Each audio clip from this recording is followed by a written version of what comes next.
right now in the gallery. No. Take a seat.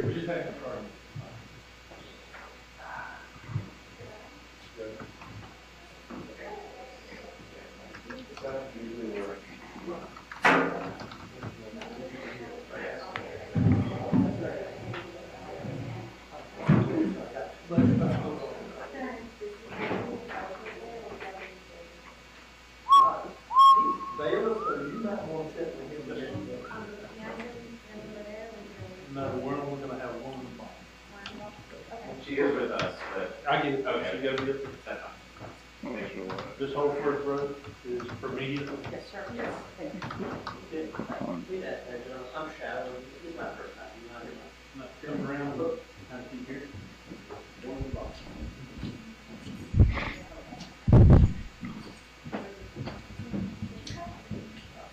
You learned that about so. What's that? You saw that. Yeah, That's so- the important part. So. It's all good.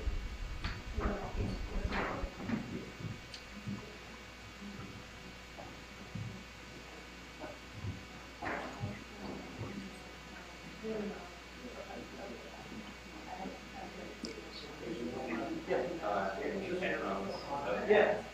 That's our car. We can. One of us, if one of y'all can make that. Is it in your bag? Are my headphones in your? They're in that, right? Okay.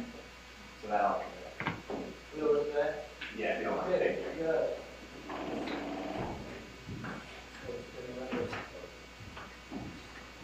Oh, Matt, can you turn on the TV? You were in there too. Yeah. Thank you. Yeah. Yep.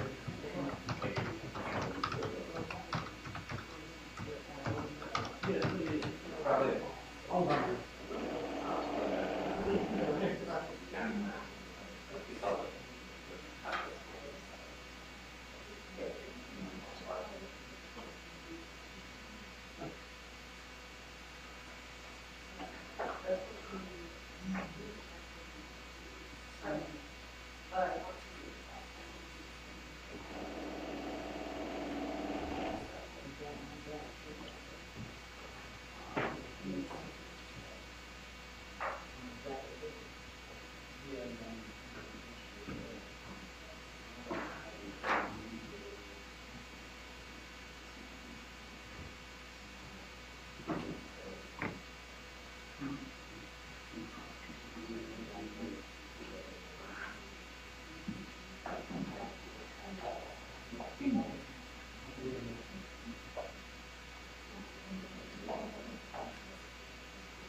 Dugan, are you handling the orders to show cause this morning? Yes, sir. All right, let's go ahead and take care of those.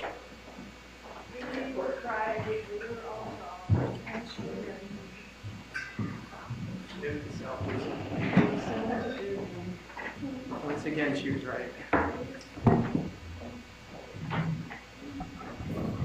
Right, let's go ahead and start with State versus Leroy McNair, 2024 CF 853. Mr. McNair, so you understand, oh, go ahead, I'm sorry. Had the wrong person. Good morning. Good morning, Mr. McNair. The reason why we're here having this hearing today is I received an affidavit from your pretrial officer concerning the positive drug screens. Mr. McNair, you understand you are not permitted to take any illegal drugs while this case is pending. I was. One moment, allow me to swear you in. Please raise your right hand. Do you swear or do you affirm the testimony you're going to give this morning will be the truth? You can lower your hand. Go ahead, Mr. McNair. I had got some teapool, and I've been cleaning ever since that one, so I don't know where you're coming from. But I don't know, because you can see my record, all my records negative. Well, Mr. McNair, as it pertains to you needing any prescribed medication for a procedure such as having your teeth pulled, you can take a narcotic substance if it's been prescribed. What's being alleged in the affidavit is cocaine. There is no doctor who prescribes cocaine. No. What I'm going to do, Mr. McNair, I'm going to treat this as a final warning. Instead of taking you into custody, I'm going to remind you once again, while this case is pending, no illegal drugs. If there are any more positive drug screens at this point, moving forward, you are going to be taken into custody because this is a violation of a material condition of your release. Do you have any questions about this whatsoever? No, sir. When is the next case management for Mr. McNair? September. He is set for docket sounding. I don't know what the date is, though. It's 9/12. Well, Ms. Valter, you do have adequate contact with Mr. McNair? I do, Your Honor. Stay in contact with your attorney, sir. I will see you at your next court appearance. Remember what I've told you today. Yes, sir. Have a good day. All right, you too.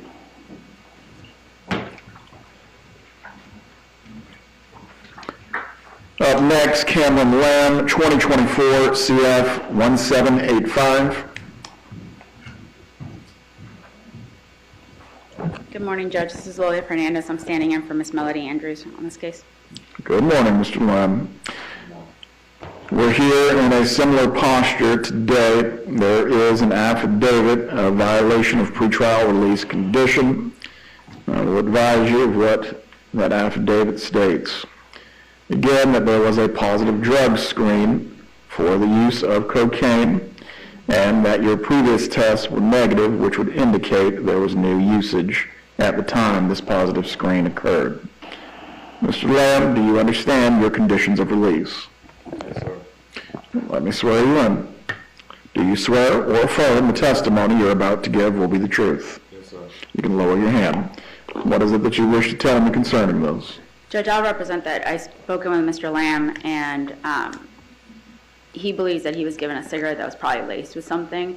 Did not realize that, and I've made it very clear that if he's smoking cigarettes, it's only to be something that he purchases from a store that he sees come out of the box himself. He has had negative tests since, and he's been doing fine since. Mr. Lamb, as it relates to this condition, I'm going to reiterate the same as I did for Mr. McNair. Your drug screens and not consuming illegal drugs are a material condition of your release. You are not to consume any illegal drugs. If you have a medical condition or an issue that requires you to take narcotics, you may do so if they are prescribed. Do you have any questions about this?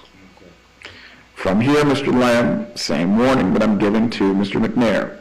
If there are any more positive tests or any more issues from here, I am going to strongly consider that to be a material violation of your conditions of release, and you will be taken into custody. Do you understand what I'm saying? Yes, sir. Ms. Fernandez, do you have adequate contact with Mr. Lamb? Yes, I do, Your Honor. Even this morning, I let him know of the room change, and he was here waiting for me. Mr. Lamb, from here, when is the next case management or date scheduled in this case? He's set for case management Very well. Mr. Lamb, your counsel may waive your appearance. However, you do need to stay in contact with them so you know exactly what is taking place and all future dates that are to be scheduled. I do not want there to be any future issues with drug testing. Are we clear on this? Yes, sir. Have a good day. Thank you.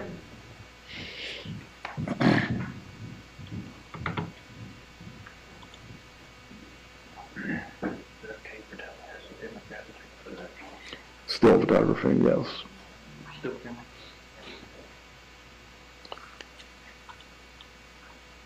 All right, let's turn to the other matter scheduled for this morning.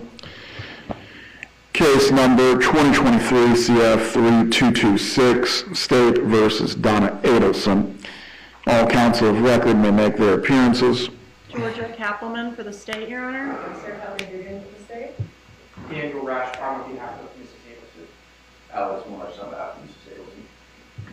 Oh, before I get off Lamb and McNair, Ms. Dugan, I neglected to ask you if you had anything to add on behalf of the state. Bailiffs, if you please, could get back to defense counsel. Do you have anything to add, Ms. Dugan? Very well. We'll continue with Ms. Adelson at this time. I want to go through all the motions that we are. Oh, let me turn on the Zoom as well before we get rolling. Thank you, Judge.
Ms. Kappelman, Ms. Dugan, how many individuals were you expecting to join via Zoom this morning? I was thinking at least 3, Your Honor. Do you see All right, Markel I see. and Shelley Markel? I see Zoom entries for Ruth Markel, Phil Markel, and I believe some other interested parties or onlookers. All right, beyond that, I will keep an eye on anyone who is attempting to enter. I do see one now for Shelley Markel as well. Thank you, Judge. For everyone who will be listening via Zoom this morning, you are not to interfere with the proceeding. However, you may listen to the argument of the attorneys and also the court proceedings as they unfold. Again, please do not interfere in any way with the proceedings. Mr. Rashbaum, does the defense have anyone that you anticipate joining via Zoom this morning? No, Your Honor. Very well. To go through the motions that we're going to hear today, we're going to address the state's motion in Lemony, the defendant's motion to use a jury questionnaire, the defendant's motion to suppress wiretap interceptions, the defendant's motion to dismiss the indictment for pre-indictment delay or to exclude evidence, the motion to hold the trial in courtroom 3B, and also the defendant's motion in limine. I believe the defense has also filed an additional motion in limine. Mr. Morris, if you can explain as to that as well. Judge, we didn't first anticipate the court taking that issue up today because we think the court's going to need information and need it as well. But the motion was filed based on the receipt after the deadline, the discovery deadline, if you will, for in Mr. Corbett's presentation, which is 300 and something odd pages. Mr. Ashbaum, there was some back and forth in terms of when we would get it and that sort of thing. We needed it before Sergeant Corbett's deposition, which was taken with... Talking to a microphone. Yes, sir. Standing order of the day. Everyone who speaks, speaking to a microphone. His deposition, Sergeant Corbett's deposition, was taken in the midst of last week, and so the motion was filed immediately on the heels of that once we learned the information that was associated with his testimony and the presentation. Very well. As to that motion, I have not had an adequate opportunity to review it. I assume the state needs some time to prepare this as well. I'm happy for it to be heard whenever it's convenient for the court judge. So we can stay on our existing timeline of meeting the jury selection on the 17th. For now, let's tentatively schedule this for September 6th. Please consult with Lynn as to a particular time and courtroom. If I'm going to need additional time before we get to the 6th, I will let you all know. Right? Oh, and also, the other motion that we will hear today is the defendant's motion to preclude travel as consciousness of guilt. Judge, for the motion that was filed this week by the defense, I did go ahead and put that draft of the presentation that they received on a flash drive for you, 329-page one. I have sent one or two things since then, I believe, to the defense, and I guess they'll just let us know if they have an issue with that.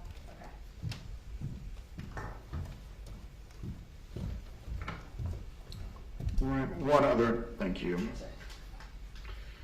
One other matter that I wanted to address as well before we get into the argument of the motions. Mrs. Adelson, previously I have addressed with you the fact that you are waiving any conflicts as it would relate to the representation of Mr. Rauschbaum. Based on where we stand procedurally at this point, when you first gave this waiver, that was prior to there being any deadlines concerning discovery or being able to view the evidence that the state plans to present at trial. Now that there has been an opportunity by you to review this discovery with your counsel, I believe it is prudent to go through these factors again, ultimately to confirm that you still wish for Mr. Rauschbaum to act as counsel. If you please can stand and raise your right hand.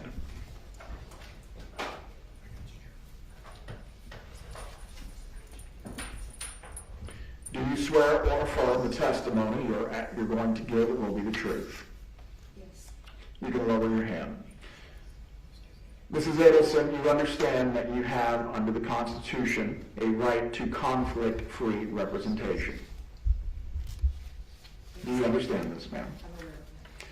Do you also understand as well that one of your attorneys, Mr. Rauschbaum, previously represented your son in a case or a similar case in this matter?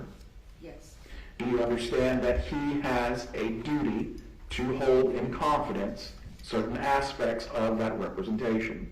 I understand that. Do you understand as well that this could create a potential or actual conflict as it relates to your representation in this trial? Yes. As to that conflict, do you realize, or I should say, do you understand that this could affect your defense in some way? Yes. Have you had an ability to consult with other counsel as to whether you wish to have a conflict-free counsel? I'm aware of that, yes. And as to any potential or actual conflict that may exist with Mr. Rauschbaum's representation, are you waiving this? Yes. Thank you. You may be seated. And again, so it's clear why I'm doing this, ma'am, at this stage, as we move closer to trial, things are going to occur rapidly, including rulings on the motions that you file, rulings on the state's motion, how this is going to affect the evidence, and how this will ultimately affect your trial. at any point, if you decide that you are no longer willing to waive this conflict concerning the representation, that is something that I'm going to need to address. Do you understand this? I do. If defense counsel as well becomes aware before the next hearing that the conflict is no longer waived, please bring this to the court's attention. Yes, Your Honor. All right. Let's go ahead and start with the motion that procedurally bears on whether the case will move forward or not. The defendant's motion to dismiss the indictment for pre-indictment delay. Mr. Morris, Mr. Rauschbaum, whoever is arguing this on behalf of the state, I'll allow you to proceed at this time. Judge, may I approach the lectern? You may. I got it right, lectern. A+ for use of grammar. Go ahead, sir. So, Judge, you've read the paper, so I'm not going to go into too much detail other than what's said. I don't want to repeat myself too much, but just to point out a couple things. Here there are two components that need to be shown. You need to show prejudice. Well, you need to show a delay, first of all. That's clear. I think that's clear on the facts. Murder was in 2014. Donna Adelson was a suspect in 2016. An affidavit was released in 2016 showing she was a suspect. You'll see the evidence in this case. We've had an opportunity to review the exhibits the state intends to present is the exact same, pretty much, evidence that existed in 2016, that existed in 2019 in the trial of the first trial, Catherine Magbanua and the others. So you do have a time delay. What we have to show is prejudice. So before you continue as to that, and really all the details as to this matter, specifically, when are you alleging the first time is Ms. Adelson could have been charged? She could have been charged in any time. She could have been charged in 2016, right? She could have been charged. They had affidavits for arrests of certain individuals that they didn't do in 2016. So she could have been charged in the first indictment of Catherine Magbanua, Sigfredo Garcia, and Luis Rivera. She could have been charged at any point in time from there on forward. The reason I ask the question is because the motion makes reference to 9 years, but ultimately, when someone can be charged is when the clock starts ticking, at least by the logic of your motion, correct? I mean, yeah, look, she could have been charged any time after 2014, right? I don't know. I wouldn't go that far. I'm just saying, look, this is not, and to be clear, this is not a statute of limitation. There is no statute of limitation. There is none. So we agree with that. But she could have been charged any time after the murder. But what's clear is that the evidence that they're using today, they had in 2016, right? Much of the trial in 2019, 2022, and 2023 is the exact trial that we're going to hear in 2024. So the only new evidence since then is her trying to get on an airplane to go to Vietnam, which we don't think is evidence, right? So essentially, their trial is based on wires that existed in 2016, emails that they had in 2016, text messages that they had in 2016, right? And they certainly had it in 2019. So 9 years is 9 years from, I guess, the murder, right? But if you're looking at it in any component, you're looking at what would fit under Florida law, under the 11th Circuit law, certainly a time delay, okay? So when you get that, then you have to look at the prejudice component, and you have to look first at the prejudice component. And you see here that because of that time delay, there are records that no longer exist that would show that she needs to defend herself against two of their main components of their case. So two of their main components of their case are going to be, and they're both brought in by Sergeant Corbett. Two of their main components of their case are call patterns, and I use the word patterns lightly, because in order to show a pattern, you need a length of time to show a pattern. So when they got call records, I believe, starting in May of 2014 through July of 2014. So they got a very short period of time. Because she wasn't charged in a timely fashion, call records showing that there is no pattern, that this is exactly what would have happened earlier, these pattern calls, existed back then, but they haven't existed for years. What was the retention policy for the phone service provider? I believe it was 3.5 to 4 years. So that would take you back to 2019, give or take. And so we're able to not fully defend that point because the records don't exist anymore. That's prejudice. The second component are some text messages. So they have text messages where they claim it shows that she is outside of Charlie Adelson's house. We have to defend that. It's their one main piece of evidence. This is a premeditated crime they're charged with. Is there one piece of evidence after the murder? There's very little piece of evidence after the murder other than that and the wires. So the way to defend that is through SunPass records. Those SunPass records don't exist anymore. Now, what is the record retention on the SunPass? 3.5 years is what we're told. And that's what Agent Corbett testified to at the last trial.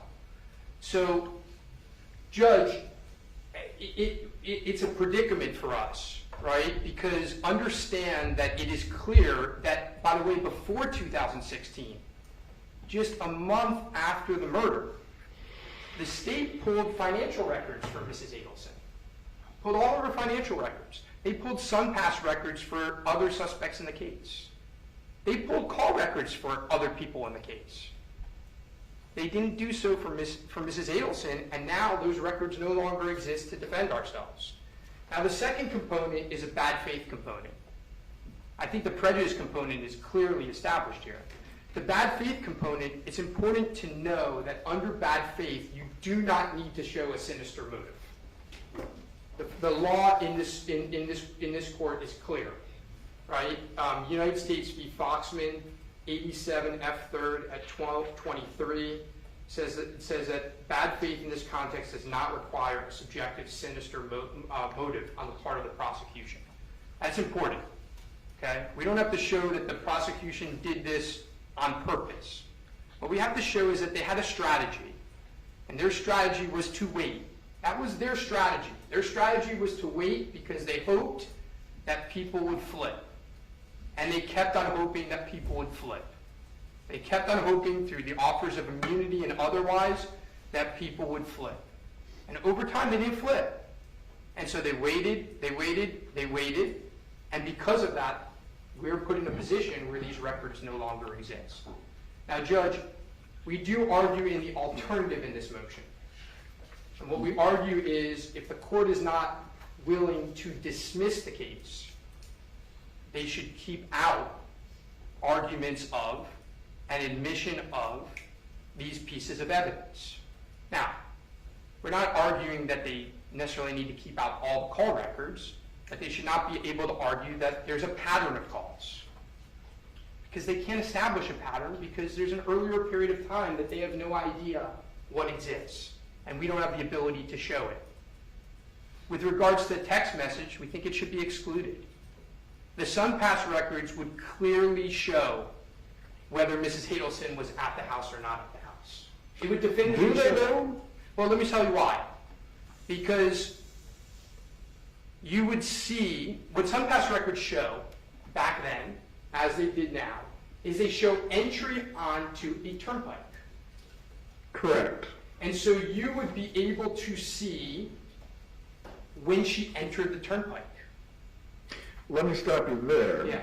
Are there not methods to travel and avoid the turnpike points? Where it might not be as direct, it might not be as easy, where if you enter the turnpike here, you have an easier point of access to drive, but ultimately, Could she have reached Mr. Adelson's home and avoided the SunPass altogether? Their record shows she did enter the turnpike. Their own witness shows that she entered the turnpike because he's got, on his many charts where he guesses, he's got her on the turnpike through a cell tower. So you don't have to guess that she entered the turnpike. You know exactly that she did enter the turnpike. Their own records show that she entered the turnpike at what's called the Dolphin Expressway. Okay? So you go take 95, and you get on the turnpike at the Dolphin Expressway. That's where Dolphin Stadium is. You would, first of all, see on the SunPass the entrance there. And their records show that she's on that. Their cell tower records show that. Okay? Their cell tower records show also time frames on that same turnpike. Shows on their map, on their dots. They show her on the turnpike. What it can't show is if she got off the turnpike, it may not have shown her get off the turnpike, but it would have shown her get back on.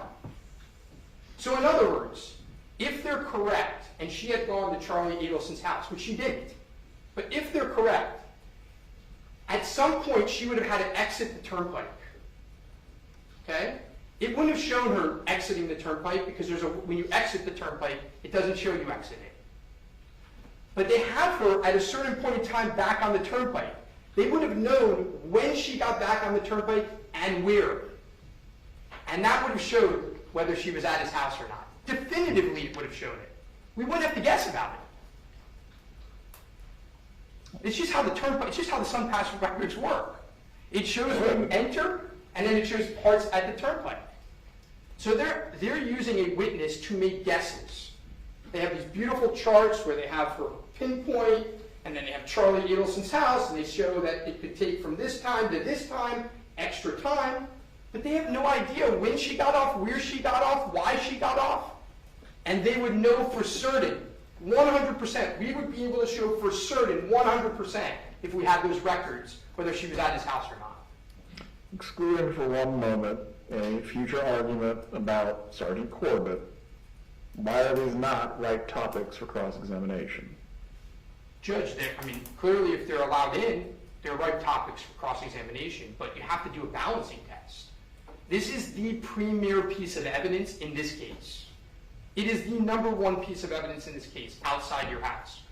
Because it is the only piece of evidence in this case, other than the wires, that ties Mrs. Adelson to anything after the murder. It is the only piece of evidence.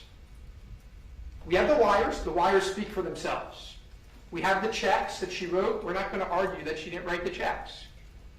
This is the only piece of evidence. And they're using conjecture to get it in where if they had charged this case in a timely fashion, we would be able to show definitively she wasn't there. That's not our fault.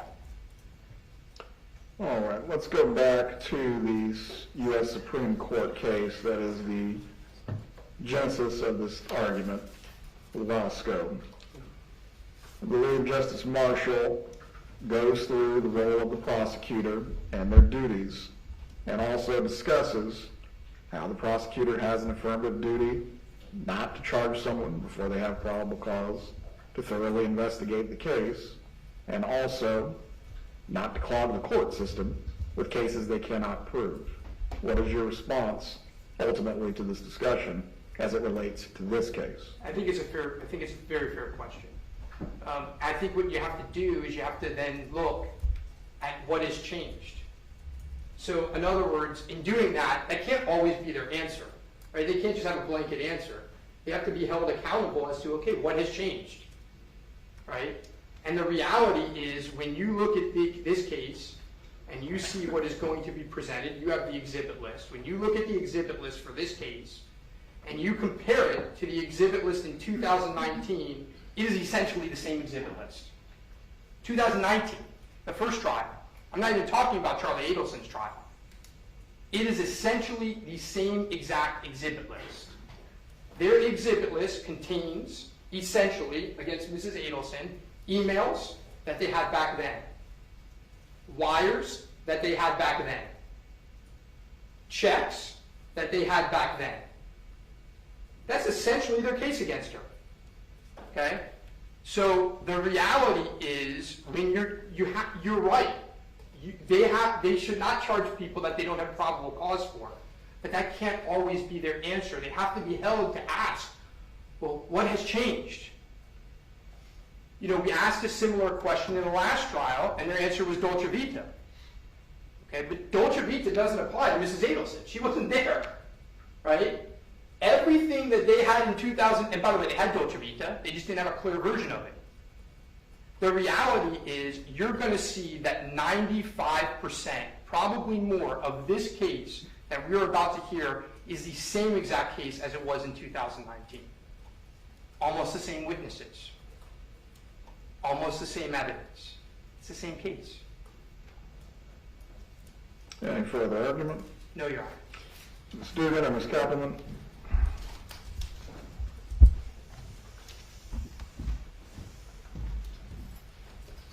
Thank you, Judge. So as the defense's motion states, the test here for is going to be whether substantial prejudice is caused, not just prejudice, to the defendant's right to a fair trial, and was it the product of bad faith so that dismissal is required. The two pieces of evidence that they talk about in their motion are the phone records and the SunPass, so I wanted to quickly go through each. For phone records, he says, well, you know, there are call patterns between the parties that occur on major events during the planning of this murder that the state presents. But every time we present this evidence, we also concede and present the fact that the people in this case, they all have relationships outside of any planning for this murder. Their boyfriend, girlfriend, their parent, child, they have children together. Those people in those relationships talk every day. That's normal and that's to be expected. And all these people do talk every day during the time that we have these phone records. Every time we've tried this case, the defense picks a random day. This is every trial we've had since 2019, I guess. Every defense attorney, you know, picks a random day that summer and shows that, hey, there's also calls between these folks on these other days where there's not a trip to Tallahassee or some other big event in the planning of this murder to show exactly that. They've done that every time through cross-examination, and they do that without having prior records prior to May of 2014. So there's no substantial prejudice to the defendant, and there's no bad faith here. Law enforcement subbed records beginning in May of 2014 because they were trying to get records from around the time the shooting occurred in July of 2014, so a little bit before, and then also we have records after. We have records leading up to 2016 where there was no murder being planned at that time, and obviously all of the parties in this case, as we established in the case, are still in contact. They're still talking because they all have those pre-existing relationships. Before you continue, is there a reason the records that are at issue in this motion were never pursued? Because those are the times around the June and July trips where there was the attempt to kill and the murder of Dan Markel. We have messages between them going back before that time, but we believed, or law enforcement believed at the time that they subpoenaed the records, that that was the most relevant time to the information in this case that would be relevant to this case. Were any further subpoenas as to SunPass or phone followed up on once the state believed it did have probable cause against Mrs. Adelson? I believe that after, well, so getting to the SunPass records, the SunPass records we did, I think, try to get late last year once it came to light. That can I address the SunPass records and I'll let you know kind of where the tip was. Okay. All right. Going back to the phone records, though, this is not substantial prejudice, and it's not a situation though where the state purposefully did not indict Ms. Adelson until she could not get these phone records anymore. So there's no bad faith in this case. It's not a situation where we purposely didn't indict her so she couldn't get that. Moving on to the SunPass records. First of all, there's no substantial prejudice that these records would be exculpatory. As the court pointed out, we don't know if there was a way she could have avoided that. We don't know if the exit or entrance even had a transponder in 2014. In fact, given that the defendant texted Charlie Adelson outside your house, and there was a witness at trial, Catherine McBanois, who said that the defendant had been at the house that night right before she arrived, we believe the SunPass records could very well be inculpatory. And there's no bad faith here because we would actually like the SunPass records too. We did, as the court asked, we had Jason Newland make a call to try to see if we could get the SunPass records. I believe it was last fall in 2023, but we also learned that they don't have them anymore this far late in the game. But the bad faith portion of this is only satisfied when the government makes a judgment about how to proceed with litigation to gain advantage over the defendant, and as a result, the indictment is delayed. The reason we didn't try to get the SunPass records earlier was because the state didn't really zero in on the fact that Donna Adelson went to Charlie Adelson's house the night of the murder until Catherine McBanois offered that information in 2023, leading up to Charlie's trial and at Charlie Adelson's trial. Catherine McBanois mentioned that Donna and Harvey Adelson had visited Charlie Adelson's house the night of the murder. Before you continue, Yes, sir. was this new information learned either through the proffer or trial preparation that had never been or never come to light before? Yes, we learned that from her through her proffer and through information that she gave leading up to trial and her testimony at trial, which was all in 2023. The trial being Charlie Adelson's trial in the fall of 2023. Obviously, Donna Adelson's phone locations, right, have always been in the records.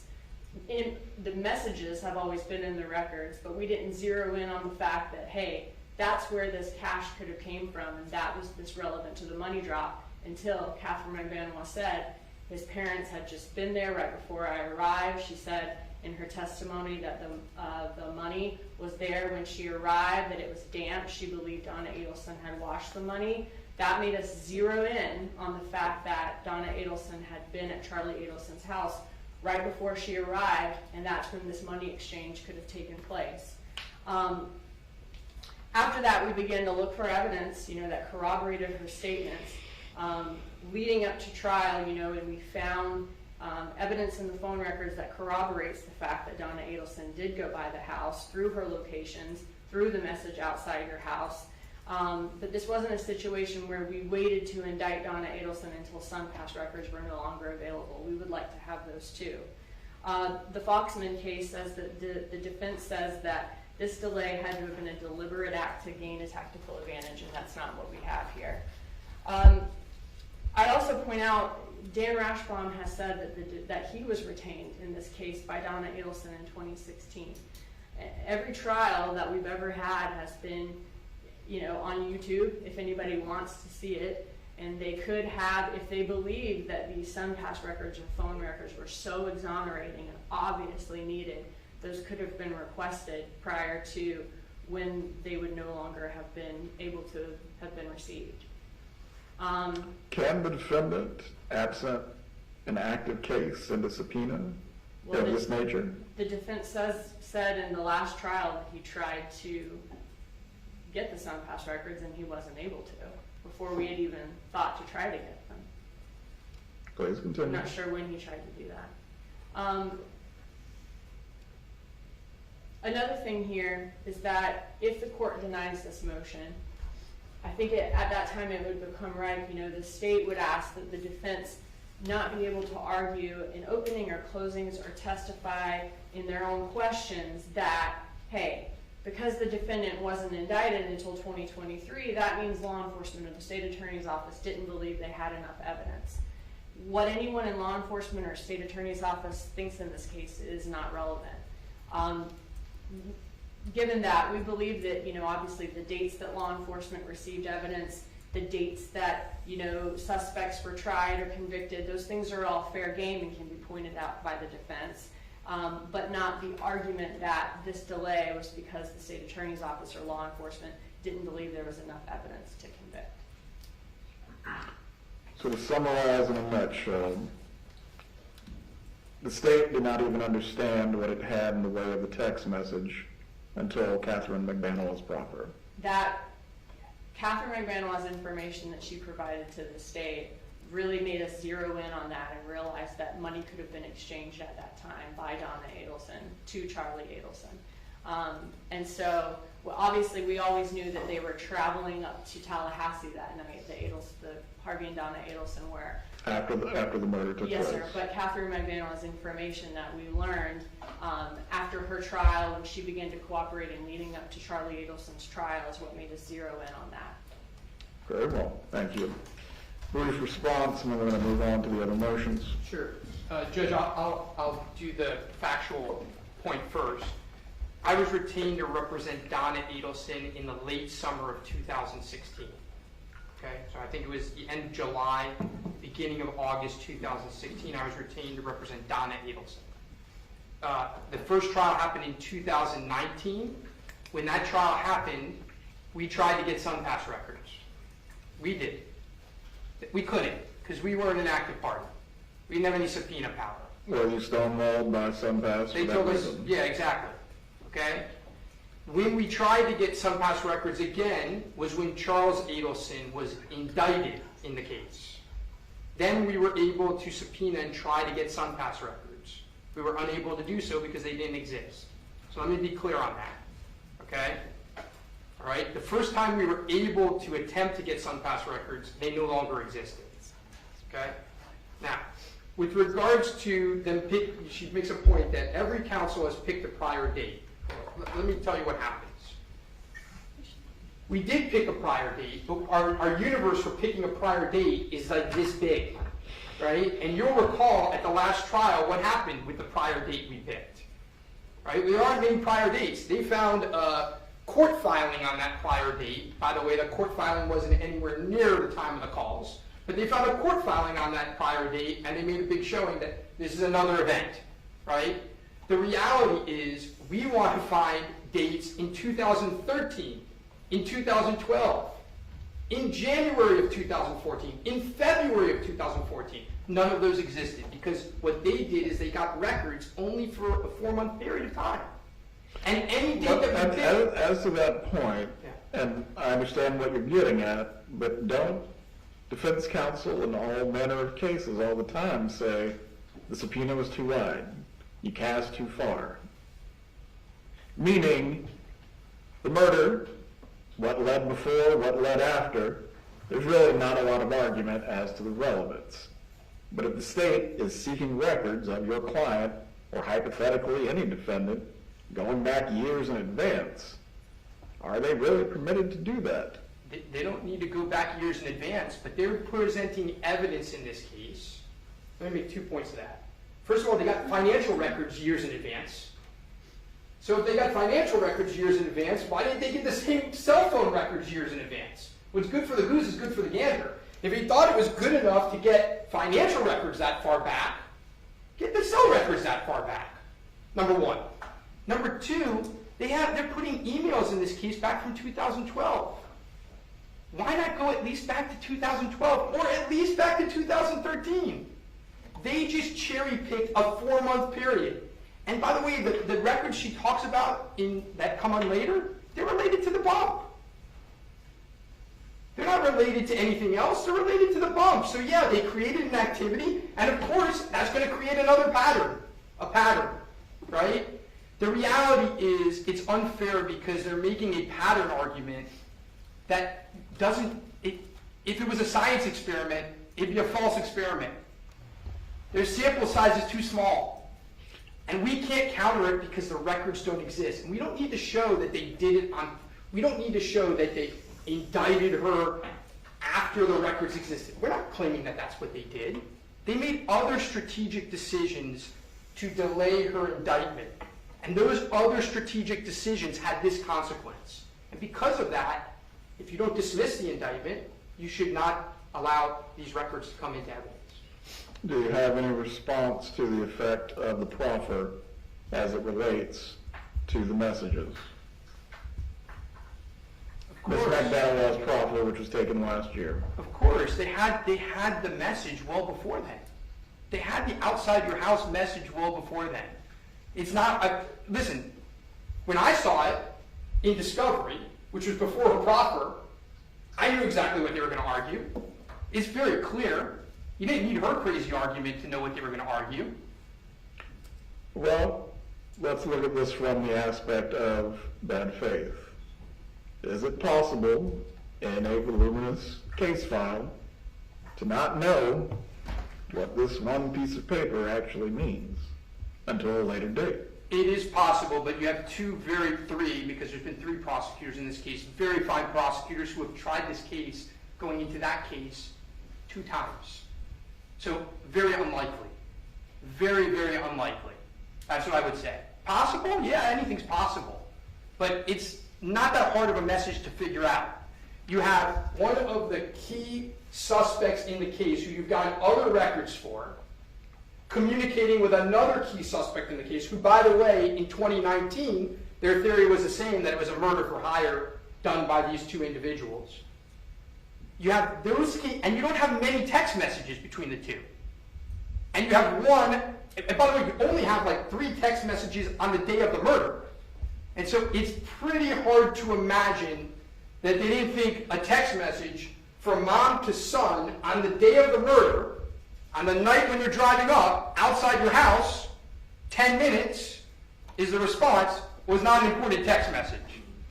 I mean, if you believe that, I don't know, Judge. That seems a little, I'm skeptical of that. Did they have the benefit, though, of the proffer until Ms. McBanawa gave it? They didn't have the benefit of the proffer, but you should listen to that proffer, because she doesn't talk about the outside the house message. And by the way, in that proffer, she doesn't even really talk about what they say she talks about. She did it on the stand, but she didn't do it in the proffer. That's not my memory of the proffer. She didn't say in the proffer that, I don't believe, that they had just left the house. That's what she said on the stand. They'd already put in the outside, they'd already marked that as an exhibit. So Judge, again, the standard is lower than what they're saying. Right? It's a bad faith standard, but it doesn't need to show that they purposely waited until after the SunPass records didn't exist anymore. We're not alleging that. We don't think that that's what they did. We think they made other choices that then made it. Look, at the end of the day, Judge, what it also is you get to do a balancing test. And it's a fairness argument. But aside from everything else, it's a fairness argument. It's clear Velasco is rooted in due process. Yeah, it's a fairness argument. I'm going to reserve ruling as to this. Also, prior to making any ruling, I'm going to review the trial testimony of Ms. McBanawa concerning the outside your house text message, as I believe it does give context to what is being argued in the motion by both parties. Right, let's move on to the defendant's motion to hold trial in courtroom 3B. Mr. Morris. Thank you, Judge. We've had a little bit of discussion about this previously. There are a couple of practical reasons. You're going to be the best judge of what occurred during Charlie Adelson's trial and the interactions with jury and gallery. Essentially, this motion seeks a prophylactic measure against that. You're great at controlling your courtroom and being able to interact with the audience and the gallery. And but you still want a different courtroom.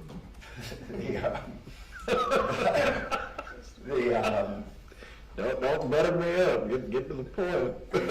Fair enough. Judge, where we sit at counsel table there, the prosecutor's table obstructs the view of jurors 1, 2, 8, and 9.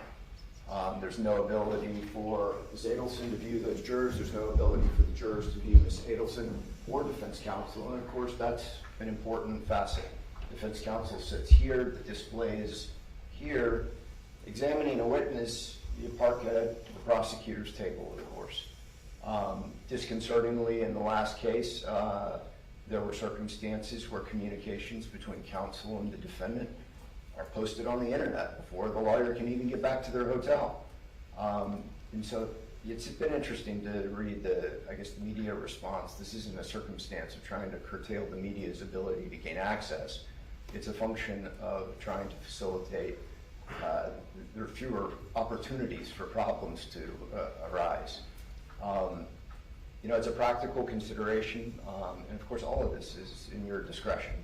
Well, I was going to say, in researching your motion, I did not come across a fundamental statutory or procedural right to be tried in a particular courtroom.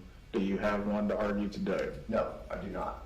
It's a due process argument and an argument of prophylactic measures to protect against, and then the last component, which I've tried many cases in the courtroom, multi-co-defendant cases in the courtroom. All of them are different. The acoustics in this room are rough sometimes. But from the number of inmates that we potentially have testifying in the case and the movements of people, Yes. It's not my challenge. It's the bailiff's challenge. There are security issues, and I know that it's difficult here. Courtroom 3B is smaller and more compact. I know that someone has mentioned that there are technological concerns of it being antiquated. No better time for us to ask court admin for an upgrade. We've got time to be able to put a machine in that works appropriately. It's really a functionality and a practicality argument to make sure that we best protect Ms. Adelson from things that we've seen occur previously. Very well. What you raise about counsel table, when we do have co-defendant trials in this room, a second table is added. It is the defense's preference to ultimately have what would be considered as the co-defendant's table and face the jury for the duration of the trial. I think irrespective of which courtroom, I think that we would need a second table anyways. We have one additional person sitting at counsel table with us during the trial, so there would be 4. So we'd have the traditional L, if you will, from whether it be in 3B or here. It's a little bit more difficult here because of the configuration to be able to put that many people, but to answer your question, yes, we'd like to be facing the jury, but in 3B, I guess. Very well. Response from the state as to this motion.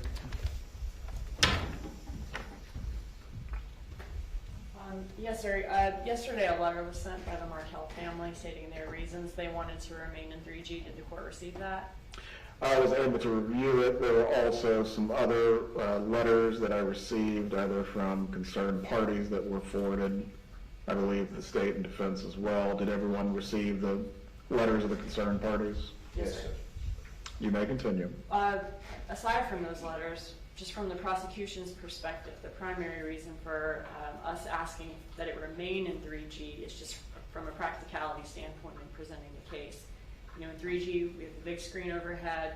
We have the multiple screens in the jury box for the individual jurors. We have an individual screen for the witness.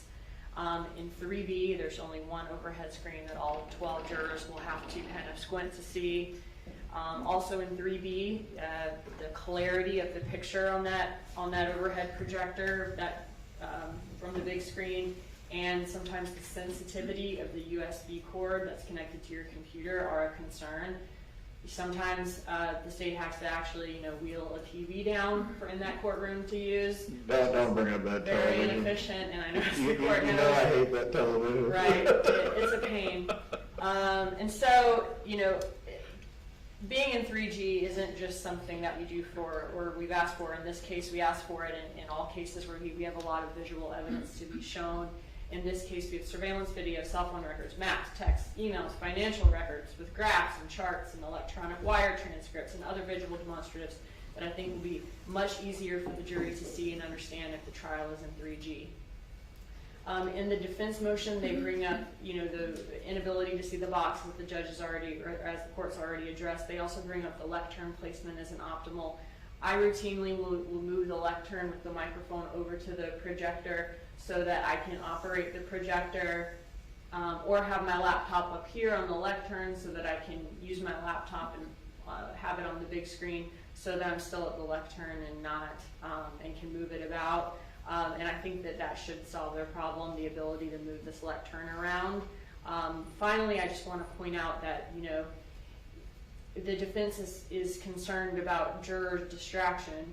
However, in 3B, the jury box is extremely close to the gallery. So I think that there's a risk for distraction there as well. And I think that the court in the last trial, through instructions to the jury and through, making sure there was no cell phones used, was able to remedy that.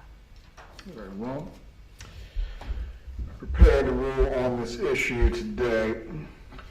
I believe as the final jury instructions make clear, the jury will be instructed that they are to decide this matter based on the nature and quality of the evidence presented. The court is going to take all means necessary to avoid there being any distractions from persons present, sitting in the gallery, or attempting to improperly influence the jury in some manner. The examples that were cited by the defense, the court is not taking lightly. At the same time, the court does not have a way to ultimately prevent what is being complained of in the motion from happening in any courtroom. I am going to be very diligent and also very thorough in the deployment of the bailiffs as it results in this matter. The court also will take all suggestion from the defense as it relates to the placement of the table, so the defendant can be clearly seen by the jurors throughout the trial. As to the placement of seating on the defense side, ultimately, any observers or onlookers in the gallery are going to be placed at least 2 or 3 pews behind the defense, so that way there can be no attempts to either photograph or record the defense's interactions with each other, with Mrs. Adelson, or attempt to get any snippets of papers or other matters. Concerning the media and also any onlookers, I'm really not going to get into why people wish to come, if they have a legitimate interest or if it's just a curiosity for them. The Constitution provides that the courtroom will be open. Unless there is a statutory or otherwise basis for closing the courtroom or excluding persons, the courtroom is considered open. However, the conduct of those persons, the court will closely monitor. Anyone who is acting inappropriately will be removed from the trial. If this even goes to the issue of contempt and trying to influence the jury in an improper way, believe me, I have no problem having them break out the handcuffs. You can ask around. The defendant's motion to move the trial to courtroom 3B is denied, and this is also for practical purposes as well. Courtroom 3G is the most recently renovated courtroom in the Leon County Courthouse. It has technology options that are unavailable in the other courtrooms, and it is also best capable of accommodating the needs of this trial itself. If the state can prepare an order or the defense as to the denial. Let's move on to the defendant's motion to suppress wiretap interceptions.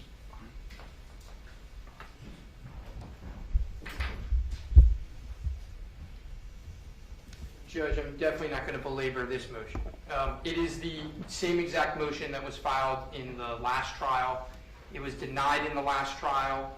The only difference in this motion is we have a section where it shows that Ms. Adelson has standing to make this motion. So, Judge, I'm just going to rest on the papers. It's a preservation motion. We respect your judge's ruling previously, and I don't think, unless you want me to answer any questions. I don't believe the state is contesting the standing of the defendant to raise this issue, correct? Correct, Your Honor. Does the state have any additional argument to make concerning those? Judge, I do have a couple things I think I should put on the record so we're not relying on your previous ruling in this case. Go ahead.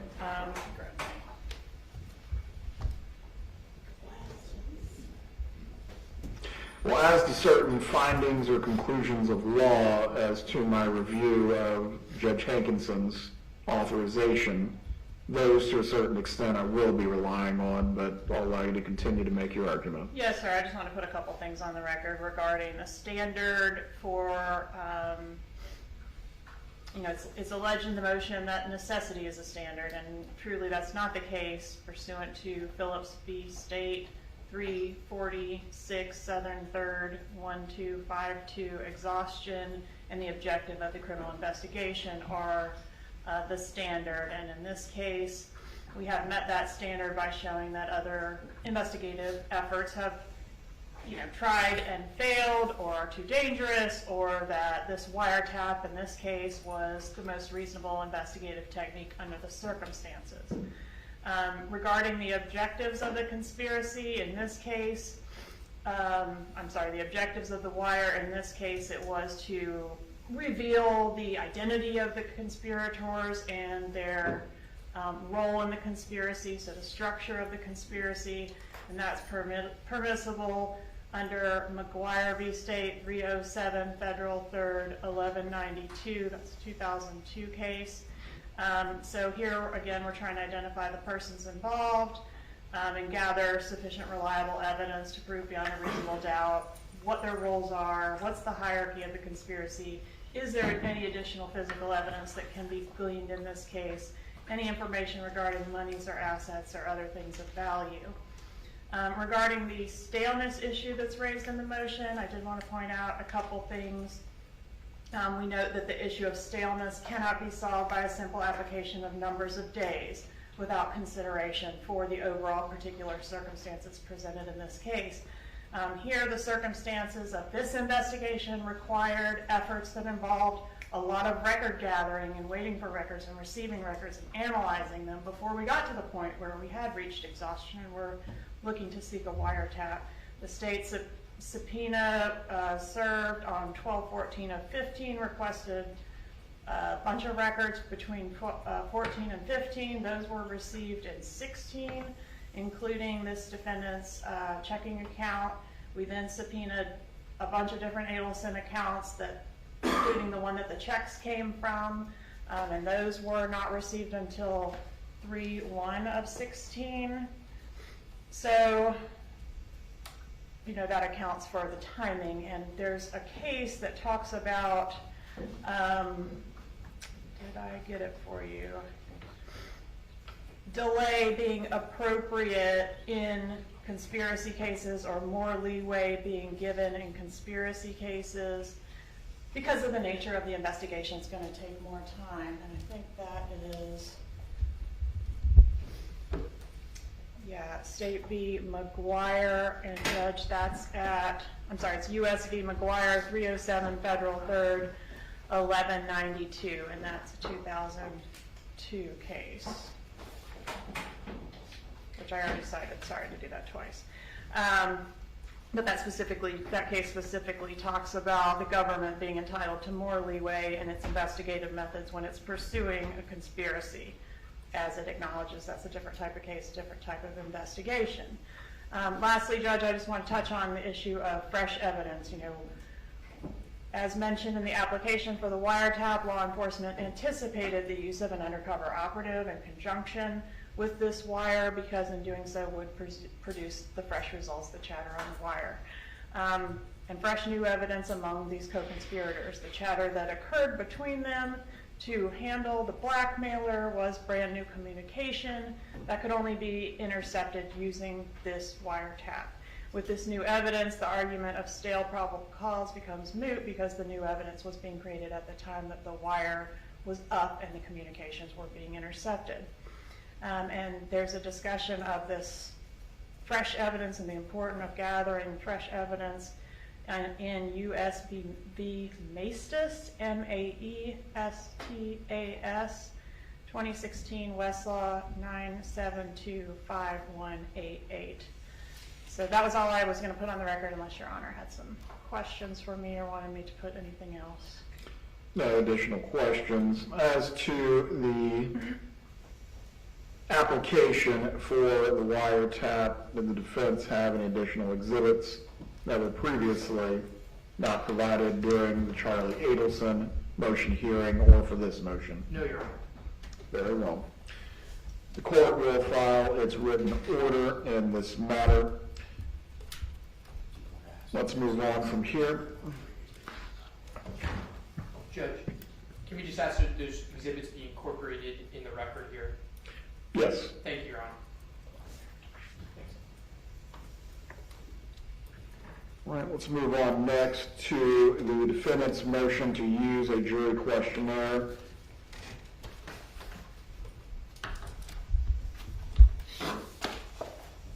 Judge, the law says that it's discretionary. I think Judge Neff is doing one this week or this coming week, if I'm not mistaken. Homicide? Yes, sir. I saw some email traffic from Ms. Gaston with respect to it, but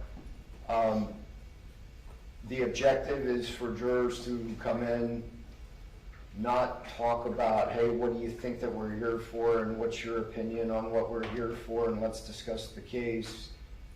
And if we're able to have them focus on the answers of the questionnaires and then submitted, the defense feels like we're miles ahead in terms of information gained, decreasing the possibility of tainting the venire or the pool, and being able to hone in quicker on issues. Now, all of the questions, Your Honor may take exception to some of them, the state may take exception to some of them may need to be recrafted. It could be made shorter, but the overall goal is to see if we can get more information in the door before we have to start doing work with them. All right. From the procedure that was used by both myself and Judge Wheeler, and I believe also Judge Hankinson, is there a particular thing that you're pointing to that otherwise negatively affected getting a jury? I think there were instances have been brought to my attention, and I think it became evident in Charlie Adelson's trial that the jurors had been downstairs once they got up here. That they had been downstairs, and that there was communication amongst them about the very thing that I was mentioning. Why are we here? What's your opinion on this? They also did not remain. I'm sorry? They also did not remain. Understood. I'll put it this way. If you can't follow instructions at the outset, there's no reason to keep going with you. Yeah. Anyone that I find in that way, You're unlikely we to don't have to follow. worry about them being on the jury, but go ahead. But are there additional instances of problems? I don't think my answer is yes, there are additional problems. I think it's a circumstance to be able to make it better and make it work more efficiently. Very well. Response?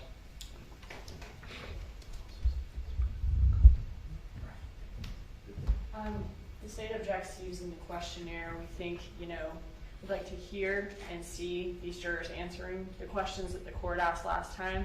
Sometimes it's just as important to see how someone answers the questions and their body language and what they say and how they say it, as it is to hear the words that they're saying. And so we'd like to not have one for that reason. Also, we just don't believe that it would save as much time and be as efficient as the defense thinks it may be. I think we have to litigate, well, what does it look like? And both sides are going to want something different. And then we've got 5 or 6 pieces of paper for each juror that the juror then probably ends up getting asked about anyway. So the state would object to it for those reasons. Very well. As to this motion, the court will rule on it now. The court is going to deny the motion, and again, looking at this on practical grounds, ultimately there is going to be examination by the court on the issues of pretrial publicity and hardship to serve in a trial of this length.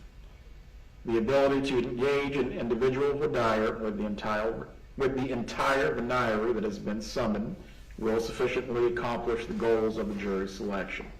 Both parties will be able to follow up on the court's questions. Additionally, as well, as my memory serves from the Charlie Adelson jury selection, several individuals who either were going to be cause challenges or other issues were discovered, such as them seeking to gain admission to the jury, were thoroughly rooted out during the process. In that way, this will work the same for Mrs. Adelson as well. Anyone who is biased or anyone who is trying to gain access to the panel improperly, we are going to get to the bottom of it The process has worked. I believe it will work again. All right, let's move on to the defendant's motion in limine.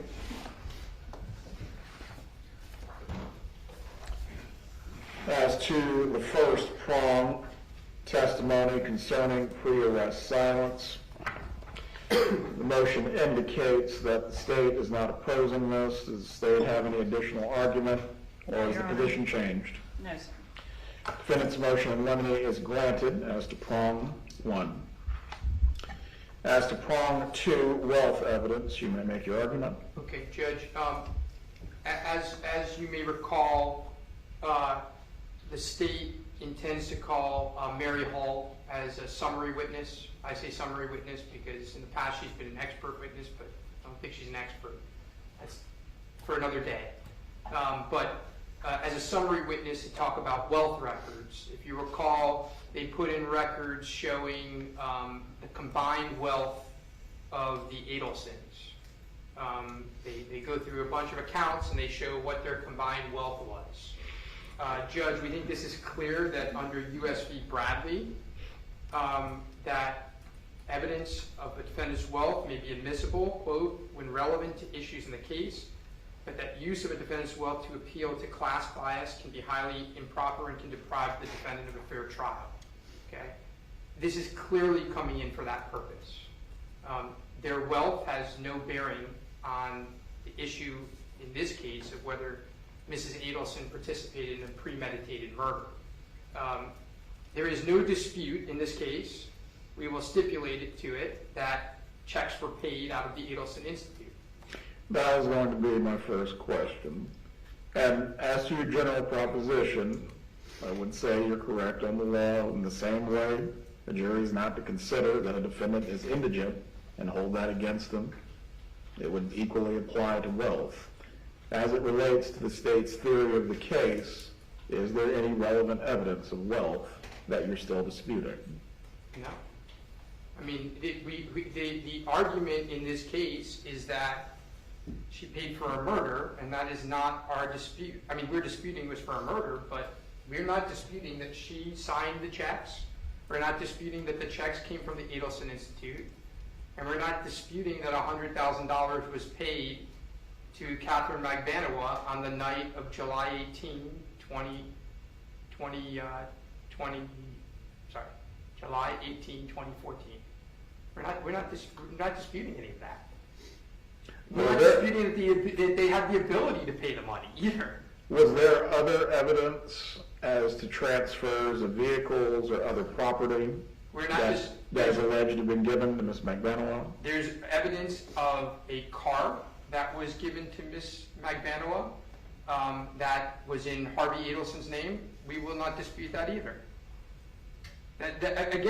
So again, it's just generally these are wealthy people, not the specific matters that are being alleged a part of the conspiracy or payment for the conspiracy. We're not disputing any of that. So why do they need to show a wealth of millions of dollars? You know, and they spend a lot of time on it, millions upon millions of dollars. What is that relevant to? I don't think it survives 401. But if you go to 403, it certainly doesn't survive that. Response, State.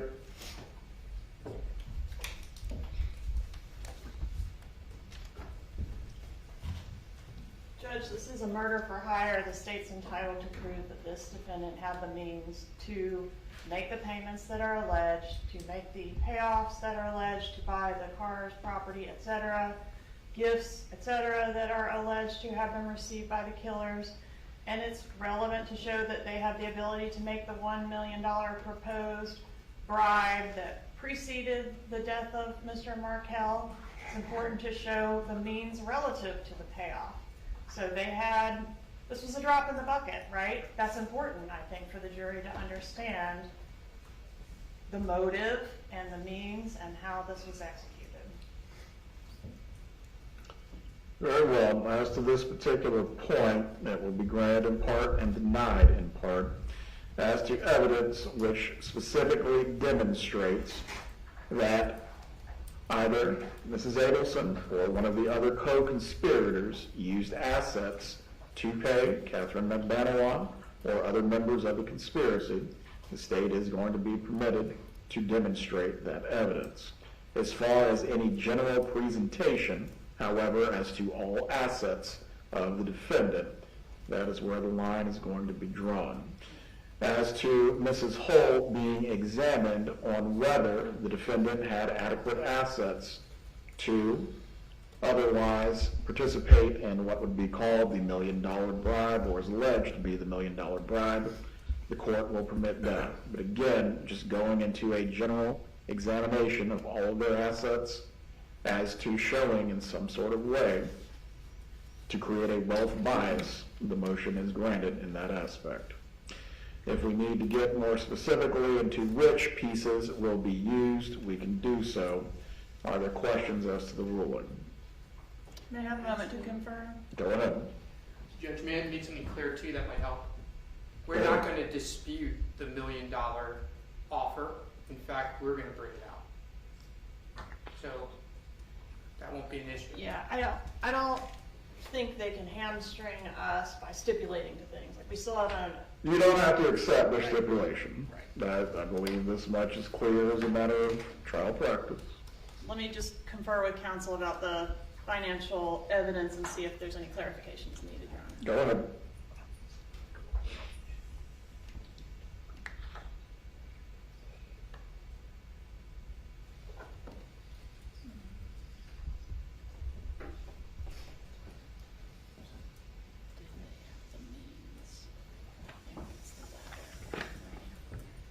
So am I correct, Your Honor, that if we're inquiring of the witness, Hull, about the time frame in which, say, the $1 million offer was being proposed, we would be permitted to ask the witness, what did you analyze, what did you look at, and did the defendant have the means to make that payment at that time? But we would not be permitted to say what was the bottom line in her bank account at that date. Correct. That examination will be permitted. What would not be permitted is to say the defendant had $10 million at TD Bank on this date. I believe that's ultimately what the defense's motion goes to. Am I correct? That's correct, Your Honor.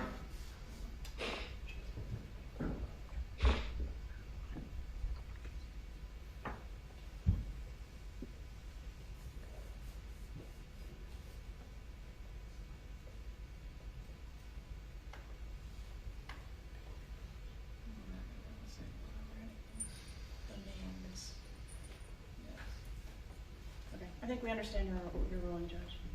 Let's move on to number 3, hearsay testimony from Jeffrey Lacoste. Okay. This one's a little bit more complicated. Not as complicated as you think, but you may make your argument. All right. So, Judge, in the last trial, we filed a similar motion, and you ruled in our favor. You excluded the hearsay testimony as being just that, hearsay testimony. Okay? And what proceeded to happen, as we all know, is the state then asked the question of this piece of evidence, of these statements, to Wendi Adelson. Wendi Adelson denied that she ever said these things, and then they were able to backdoor it in through impeachment. Okay? Well, I wouldn't consider it as a backdoor as much as, would you agree with me, there are often times when it comes to evidence, may not be admitted for one purpose, does not exclude its use in other ways. I would agree with that statement, but I would disagree that it wasn't a backdoor. But nonetheless, that was that trial. This is different because the question to Wendi Adelson in the outset in that trial was about a statement that Charlie Adelson made. So it fit an exception to the hearsay rule, which was it was a statement of a party opponent. Okay? In this case, the statement, if they ask Wendi Adelson the question in the outset, it doesn't fit such an exception. It's not a statement of a party opponent. Asking Wendi Adelson what Charlie Adelson said is still hearsay because Donna Adelson is the party opponent. And it's not a statement in furtherance of the conspiracy because none of this had to do with any conspiracy statement in furtherance of the conspiracy to commit a murder. None of these statements are in furtherance of a conspiracy. So What I'm trying to say, in short order, is number one, we assume you're going to rule the same way, that it was hearsay, and prevent it from coming in through Jeff Lacoste. And what we're also arguing is that it should come in through Wendi Adelson, because that is also hearsay. It's hearsay, because it doesn't fit an exception. That it would have in Charlie Adelson's trial. It doesn't fit any exception in this trial. And so we're asking that it not come in at all. Now, when you look at the statements, they're all a little bit different. Buying her a television was cheaper than a hitman, that Charlie Adelson actually looked into possibly hiring a hitman, and then that Charlie Adelson described a dinner as a celebration. That's even after the murder. So and then Charlie Adelson kept large amounts of cash in his home, right? These are all statements that are hearsay, right? They're hearsay if asked of Jeff Lacoste, and they're hearsay if asked of Wendi Adelson. And as a result, they shouldn't be allowed to be asked or admitted. Response from the state? I disagree, Your Honor. I think these are statements against interest. These are One statements. moment. I need to remove some people from the Zoom. Yes, sir.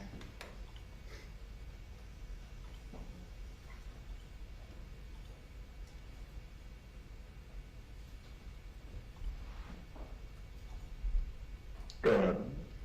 And are in furtherance of a conspiracy, Your Honor. If Charlie is telling the main beneficiary of this murder that he's looked into hiring a hitman, that's in furtherance of the conspiracy. And how much it's going to cost, too, was part of the statement. That Charlie Adelson had, in fact, in the summer of 2013, begun looking into hiring a hitman to kill Dan Markel, and the cost was either going to be $15,000 or $50,000. One of the two, she said, as you will recall. How can that not be in furtherance of the conspiracy, right? If Wendi denies it, then it's textbook impeachment to call the person that she said it to indicate that she said it. And that is your argument as to all four of the statements that are being highlighted? Yes, Your Honor. Well, I'll reserve ruling on this topic for now. I want to do some additional research as to statements in furtherance of the conspiracy. Let's move on to number 4. Testimony from Wendi Adelson. And Judge, with regards to number 4, the state's position may or may not have changed on some of these. So I just want to let you know that at the outset. They let me know recently that their positions were possibly changing. So here we're trying to prevent certain statements, certain questions from being asked to Wendi Adelson based on relevancy grounds. So the first one is questions about her book regarding human trafficking. We can't for the life of us explain how that would have anything to do with Donna Adelson's trial for first-degree murder. The second one is Wendy's, the name changes of her children. There's never been any testimony that those name changes had anything to do with Donna Adelson. We don't know how that could have anything to do, again, with this case. The third is Wendy's willingness to allow Professor Markel's parents to visit their grandchildren since 2014. These statements have nothing to do with this case and in fact are used to prejudice the jury against our client, even though it has nothing to do with her. And the fourth is, and it came up in the last trial, asking about the Florida grandparental visitation rights law. I think that is one that the state has agreed to not ask about, but they go back and forth, so I'm not sure. But I think that is one. Again, these questions have very little to no probative value, and they're done to prejudice a jury. And so under a standard of 403, they should not be allowed. Good. Well, also one point with this line of questioning, I'll hear the state's position, but I'll make clear on this. I understand Ms. Adelson is a member of the bar. However, if any testimony is permitted on this point, she is not to be opining on the Florida statutes and the validity of. Is everyone clear on this? Yes, Your Honor. Go ahead, Ms. Copeland. I think in reference to the book, this is the one I kind of flip-flopped on because I went back and looked at how it came up last time, which was that Wendi Adelson denied wanting to relocate, denied being disappointed about losing her motion in court to relocate, and that is, of course, the state's theory as the main motive behind this crime was that she was wanting to relocate to South Florida, and I thought at the time that testimony opened the door to her having written a clearly autobiographical book about a woman just like herself, married to a man just like Dan Markel, who's utterly miserable and stuck in the place that she's living in. So if the testimony goes that way this time, I can imagine a scenario where I might want to ask about that. I'm fine with approaching, if Your Honor prefers that, to see if we think we're there, where I can inquire about that. There's a high likelihood I might not want to inquire about it at all, so however you want to handle that one. In reference to the other two items, I think those go to the state's theory that this crime was done in order for Wendi to move to South Florida with these boys and to erase their father and his family from their lives. And there's a lot of evidence of that, and that's part of the failure to provide access to the children to his grandparents and the name changes. So these kids were 2 and 3 at the time, and it's the state's theory that the effort was to eliminate their father, not just physically. Right. As to that point, Ms. Kappelman, I understand the relocation and the divorce proceedings as it plays into the state's theory, but ultimately, was it not Mrs. Adelson's right as the parent and guardian of the children to change names or make certain parental decisions after the other parent has deceased? Absolutely, Judge, but those decisions might be relevant to the state's theory in the murder. I'm not alleging that she's done anything illegal, but I think it's relevant to the consideration of whether or not this murder was done. It's inconsistent with what you would expect a parent to do on the heels of the murder of their father, right? So I think a reasonable juror could infer something from that and should be permitted to do so if they find it compelling. Any further argument as to this issue? No, Your Honor. Just one briefly. Go ahead. Wendi Adelson isn't on trial. So, I mean, this may be a different topic if this were the trial of Wendi Adelson, but this is the trial of Donna Adelson. And what they're trying to do is they're trying to dirty up Donna Adelson based on decisions, either fair or not fair, that Wendi Adelson made. And again, that is, again, it doesn't fit, I don't think it fits the relevancy standard, but even if you get there, when you do a balancing test, they're going to be able to show, and they're going to do a pretty good job of trying to show what the divorce situation looked like and how Donna Adelson wanted relocation. I mean, they're going to be able to do that. So just adding this to the fire is, if in any way relevant, is when you do that balancing test, I don't even think it's close, Your Honor, for any of these components. Very well. As to sub-prongs 3 and 4 of number 4 of the defendant's motion in limine, I will grant that. As to prongs 1 and 2, I will give additional consideration to the argument that's been made. I will reserve ruling as to those sub-prongs from now. Thank you, Your Honor. Let's move on to prong 5, jailhouse recordings. So I think this is pretty straightforward, Your Honor. We're not suggesting that Donna Adelson's statements, whatever recordings they might use, I mean, we have to look at the recordings, obviously, but we're not suggesting that Donna Adelson's statements don't come in, but Charlie Adelson's statements don't come in. It's hearsay, and it's certainly not in furtherance of a conspiracy. This is after his conviction. So we're only talking about, let me be clear, we're only talking about jailhouse recordings after Charlie Adelson is convicted. So there are recordings in this case that I believe the state intends to use. I don't know, where there is a conversation between Donna Adelson and Charlie Adelson. Donna Adelson, provided they meet other requirements, Donna Adelson's statements are not hearsay. They're statements of a party opponent. There's an exception to the hearsay. It's not hearsay. But Charlie Adelson's statements are just black letter law hearsay. They're not in furtherance of a conspiracy. It's after his conviction. I don't know how they could be in furtherance of any conspiracy. And some of the statements are inflaming. Are any of these in any way tied to this issue of travel as consciousness of guilt? Some of Charlie's statements, no, I don't think so. I think they're tied to, well, I think there are statements where Charlie is talking about his trial, and Charlie is talking about why he believes he was convicted, and Donna is responding. The way she responds, I think, is allowed in. She may then respond in part about travel. I don't know.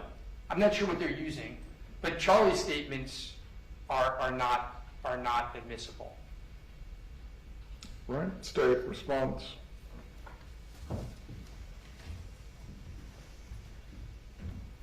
These are statements against interest that are made by Donna Adelson or are adopted by Donna Adelson in a conversation on a recorded line. We're not going to be able to extract one voice out of a conversation and only play half the conversation. What is the subject matter of what you seek to admit in this way? Well, we're talking about a few things. One call is the open line call, which I think Your Honor will know what I'm referencing. Maybe you're going to have to listen to these, but there's a call where This was Charlie in the loan application. Yes, Charlie actually drops off the call. So we would want to play a few statements of Charlie just to show, like, this is what's happening. It's a call where he's dropping off. She's, continuing to talk in the background. So I'm not sure if that's the one we're talking about or not, since Charlie's not really featured on that call. There are a couple other calls where the nature includes some of the talk of fleeing, relocating, committing suicide, and those types of things. So maybe those are calls that need to be provided to Your Honor to make a decision.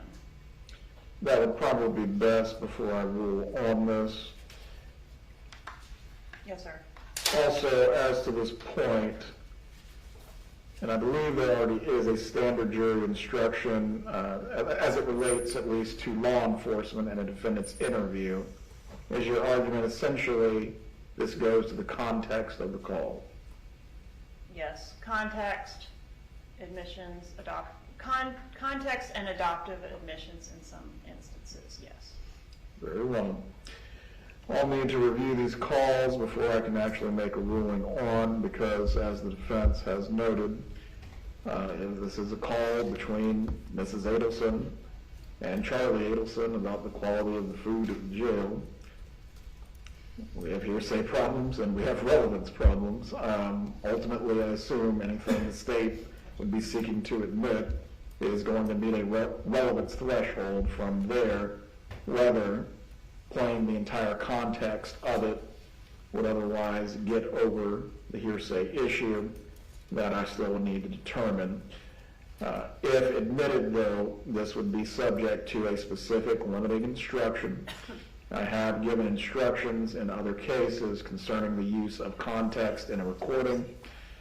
I will read the sample instruction to the parties. You also may propose any suggestions if it is admitted. But ultimately, it would be, members of the jury, you're about to hear statements from co-conspirators or co-defendants of the defendant. These statements are pertinent only to explain the reactions and responses they may elicit.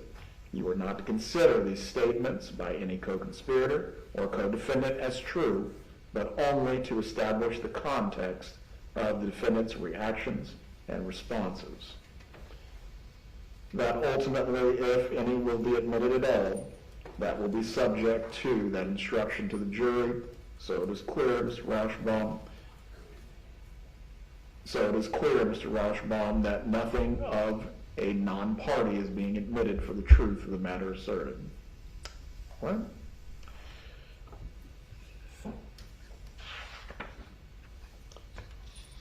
Last prong, autopsy photos.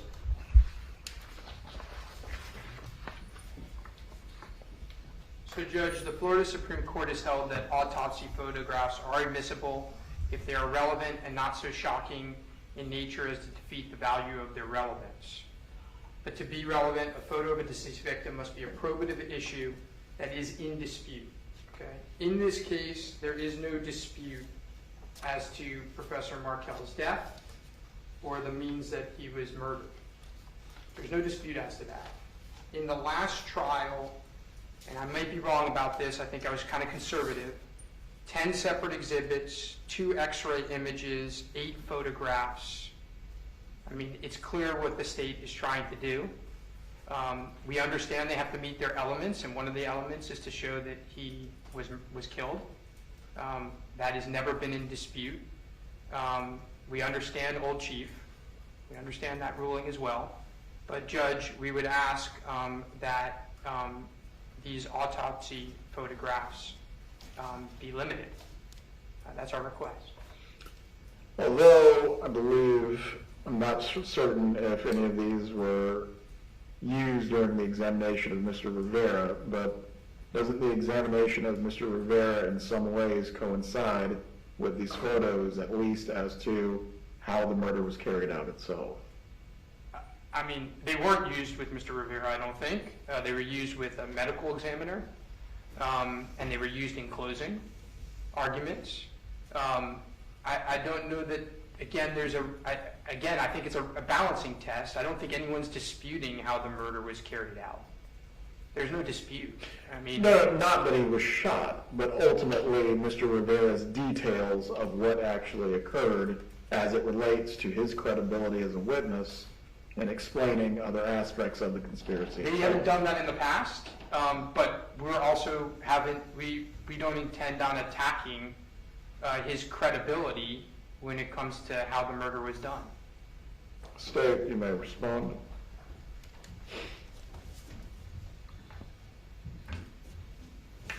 Judge, this is a material issue that the state's required to prove that the victim is in fact dead. We don't have to accept a stipulation.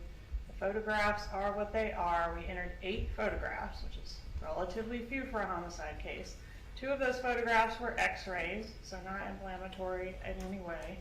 One of them is an ID photo, and one of them is a photo of the stippling on the victim's arm. So that leaves 4 photos that are the type of autopsy photos that we think of as standard autopsy photos that show some gore. None of those are even internal. We're not seeing a scalp peeled back or the head open or anything like that. So I think this is a situation where we don't need to limit any further what the state has already chosen to introduce in this case. Well, as to this point, I will find that the value of the autopsy photos are probative and that the prejudicial effect does not outweigh them. The motion is denied as to this particular point. Let's move on to the defendant's motion to preclude traveler's consciousness of guilt.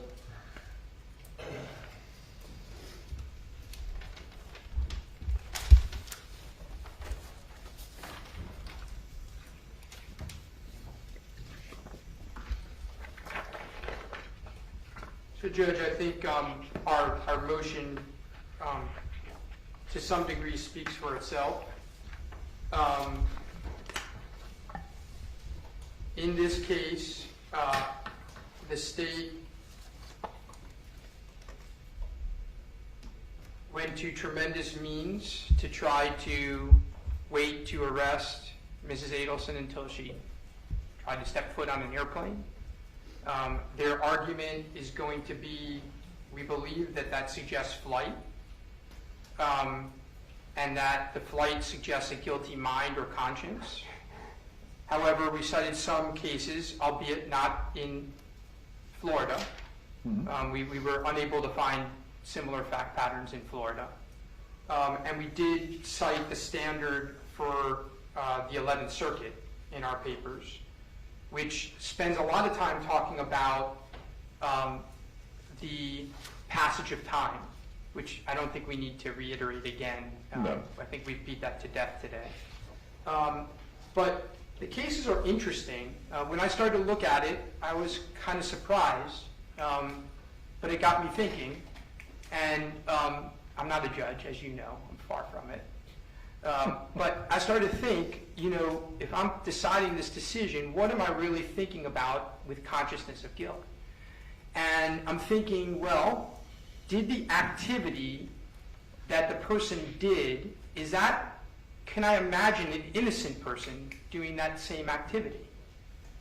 In other words, if an innocent person would have acted the same way, it probably doesn't go to consciousness of guilt. And I think that's a simplified version of those cases, those couple cases that I cited. And here, you can add that to the actual facts in this case, which shows that she wasn't fleeing. What you're going to see is that she didn't hide her travel. You're going to see that she applied for a visa with the State Department. You're going to see that she spoke openly to friends about it. In fact, friends booked her trip. You're going to see that she spoke to her lawyers about it. Okay? You're going to see that to make sure that she wasn't committing a crime. You're going to see that she used her own passport. You're going to see that her passport was in her own name. You're going to see that she booked a hotel. You're going to see that she went to her own airport. She didn't fly to Mexico or fly to San Antonio, walk across the border, go. You're going to see that everything was pretty open and notorious, things that would contradict flight. And so... Let me stop you there. Yes? Does flight have to be surreptitious? It doesn't, but when you're doing the balancing, again, it's all balancing, looking at the totality of circumstances, when you're determining whether it goes to consciousness of guilt, flight is a component, right? If for instance, it's surreptitious, well, that would be an argument in favor of the state as to why this would go to her consciousness of guilt. So the straightforward answer to your question is, no, that's not a requirement, but it's one of the balancing things when you're looking at the totality of circumstances. So when you look at the totality of circumstances here, you don't see surreptitious flight. When you look at the totality of circumstances here, you see that this is occurring many, many years, whether we say 9, whether we say 7, after she's a suspect. You see that she's traveled many, many times and always come back, right? So, and by the way, you hear phone calls. Their phone calls, the ones that they're mentioning now, where she talks about it, and when she talks about why she's going and what she's doing, right? And so, look, consciousness of guilt is a very, look, this is going to be, I anticipate, one of their prime arguments in this case, and it's a red herring. And so it should be prevented based on the totality of the circumstances and looking at that 11th Circuit standard. I don't think there's much more else for me to say unless you have questions. But I'm here. Well, is there any other evidence that puts context on this travel? Is there any other evidence that puts context on this travel? I'm not sure I'm understanding what you're asking me. Meaning, were there internet searches? Was there some sort of research about extradition? Sure. Are there things that otherwise go to, this is not just the purchase of a flight? Sure. There are pieces of evidence that I believe the state intends to try to admit that would show both discussion and possibly documentary evidence of looking at places where there are no extradition. Yes, there are evidence of that. One moment. Yeah, I will. There is evidence of that for sure. But again, that's part of the totality of circumstances. There's explanations for that also as to why that doesn't show that they're going to become fugitives and what's the actor's name? Harrison Ford. Yeah, Harrison Ford running around in Southeast Asia for the rest of their lives. But we think that when you do your balancing test, prejudice outweighed. We'd also say this, and this, my colleague brings up this point, it also leads to a variety of other issues. They have an appointment book, for instance, that they recovered when Mrs. Adelson was arrested that talks about a Vietnam villa and payments for a Vietnam villa, right? Well, that can be taken out of context as well. That Vietnam villa is an investment done, as they know, they've spoken, it's their witness, we've deposed them, with an individual named Scott Radius, who lives in Singapore. That individual had an investment with Charlie Adelson in a villa that, by the way, is sand. It isn't even built, and when it is built, they can spend 6 days in it. That villa... That's under the rules of Vietnam? No, it's like a timeshare. So even when you own it, you can only live in it for 6 days. And so when Charlie Adelson is arrested, Donna Adelson and Harvey Adelson continue to make payments for that villa because that's the agreement they have with Scott Radius, and if not, they lost the prior payments. It leads to, look, this consciousness of guilt argument leads to a lot of nonsense, to be honest with you. And we think that when you do the balancing test of the totality of circumstances, that it shouldn't be allowed in as consciousness of guilt. And at a minimum, if it is allowed in, we'll probably ask for some sort of limiting instruction. But Judge, we think that it does fit, the case law. Nothing binding on this. I mean, I think the case law of the 11th Circuit is very clear. It's in your discretion. But we think that given what they've done and the importance of this evidence to them, we think that when you do the balancing test, it fails. State.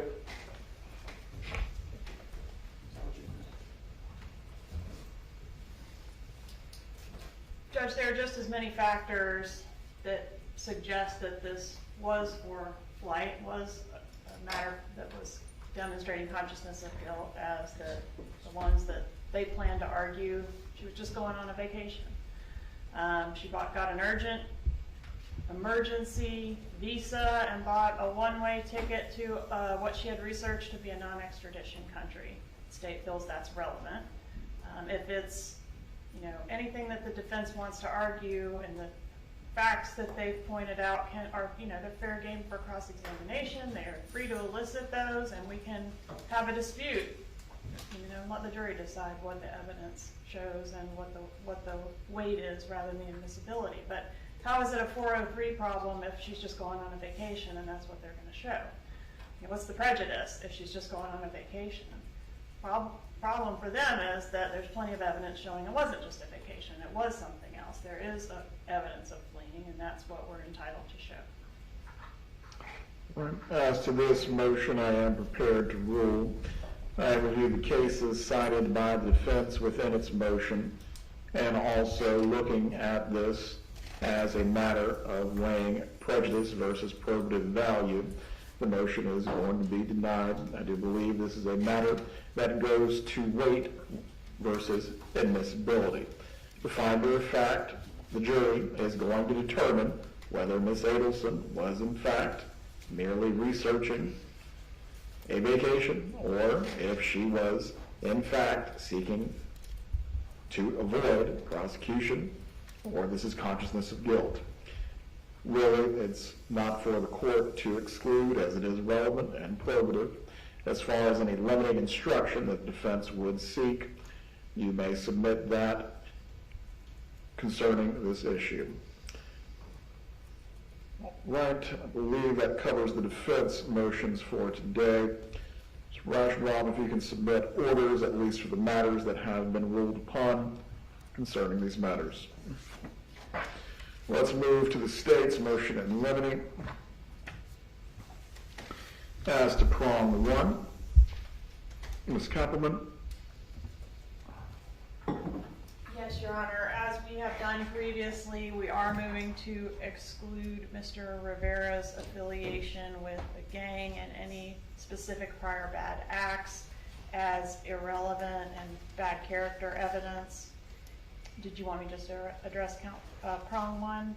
Just prong 1 for right now. Okay. I believe at least in the prior trial, this was granted in part, denied in part, specifically as it relates to the defense being able to cross-examine on the issue of bias as it relates to any plea.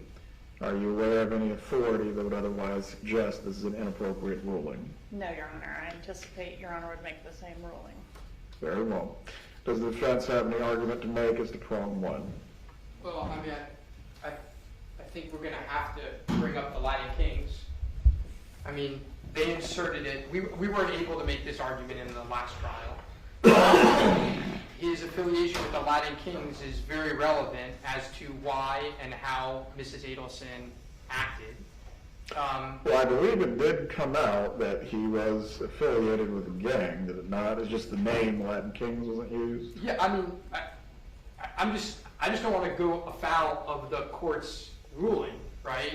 The fact that he is the head of the Latin Kings is a relevant fact that was actually inserted by the state in their bump operation, right? The whole point of the bump is someone's approaching Mrs. Adelson, who is supposedly also a member of the gang, and is speaking on behalf of Mr. Rivera, who wants to get paid, right? And so part of the reason why Donna Adelson acts the way she does and talks the way she talks is because of Mr. Rivera's affiliation with the Latin Kings. I mean, I don't see how we avoid that. Now, as far as his bad acts, I don't plan on going into, just like I did in the last trial, how many murders he's done, how many rapes he's done, So the name of the identifier, that is what you're seeking to make use of? Of course. Ms. Kappelman, a response as to the use of the name of the group. I do not agree that the name is in the evidence that the state intends to produce. So if that's Your Honor's ruling, which we would request, then criminal street gang could be substituted for Latin. Judge, we would disagree with that. I mean, there's a difference between being a member of a street gang and being a member of the Latin Kings. And when Miss Adelson hears that the guy... As one gang has greater credibility than the other? It certainly does in Miami, right? So when Miss Adelson hears that the Latin Kings are behind this, I mean, that's what she hears at some point. That's what the evidence is going to be. It affects how she does certain things, right? And so, we think that is relevant. And that is necessary for her defense. Very well. As to prior bad acts of Mr. Rivera, the motion is granted. I will also, once again, permit the defense to explore Mr. Rivera's bias in connection with his plea and any sentence that he has received. As to the specific affiliation with the Latin Kings as being a relevant or probative issue, that goes to explaining the defendant's actions. I'm going to reserve ruling as to that. Specifically, again, in what context beyond hearing she knew he was a gang member are you planning to use this or present this to the jury? Mr. Rauschbaum. So if there is testimony that she heard he was a member of the Latin Kings and she reacted a certain way, I should be able to confirm with him that he is the head of the Latin Kings. That's it. I don't think it's a 501c3, but this was a particular chapter that he was in charge of. Is that what you're getting at? Correct. Ms. Kappelman. Judge, we just think it's prejudicial, more prejudicial than probative. We don't think the evidence is going to support that she knew he was a Latin king. She knew there were gang members that were threatening to kill, is what the evidence showed in the last trial. So I guess we'll see how things develop. I would request that if the defense thinks the door has been open to that, we approach before they start throwing around the term Latin king. All right. Generally, as to the issue of Mrs. Adelson conformed her behavior or acted in response to what she believed were the threats of a gang member generally, I will permit that to be offered as a part of the defense's case in chief or any cross-examination. Specifically as to the use of Latin kings, I'm going to reserve on that issue for now. And so, Judge, just so I'm clear, before we ask any questions with the words Latin Kings in it, we will approach. Correct. Thank you. States, prong 2. I believe there is no objection on this issue. No objection, Your Honor. Prong 2 is granted. Prong 3, Ms. Kappelman.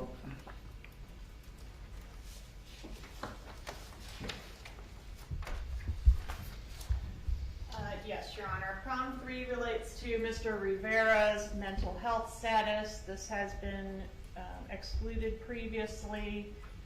To reiterate, there's no evidence of Mr. Rivera's mental health condition affecting his testimony at any of the previous trials, nor do I have any evidence that he's suffering from any mental health symptoms currently that may affect his upcoming trial. Obviously, if that changed, I would notify the defense and the court, and there's no evidence that he was suffering from these symptoms at the time that these events that he's testifying about occurred, so I would move to exclude any evidence or mention of his mental health conditions or diagnoses or symptoms. Response? We don't plan on doing this unless something crazy happens in court. Then we'll approach Your Honor and we'll discuss it then, but we don't plan on proactively talking about his mental health. Very well.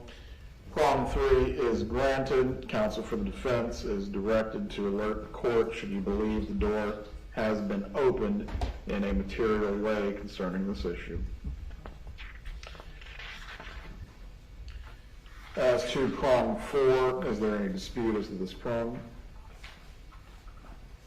No, Your Honor. We've asked for the same courtesy with regards to our investigator, and they've agreed as well.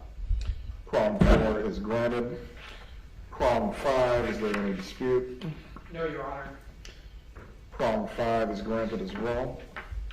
As to prong 6, is there any dispute? No, Your Honor. Prong 6 is granted. As to prong 7, the demonstrative aids, Ms. Kappelman, you may make your argument.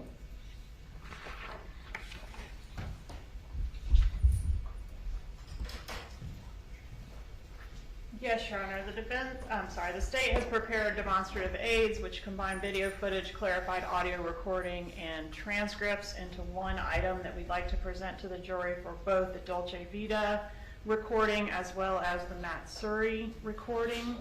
Those are mentioned in paragraphs 4 and 6.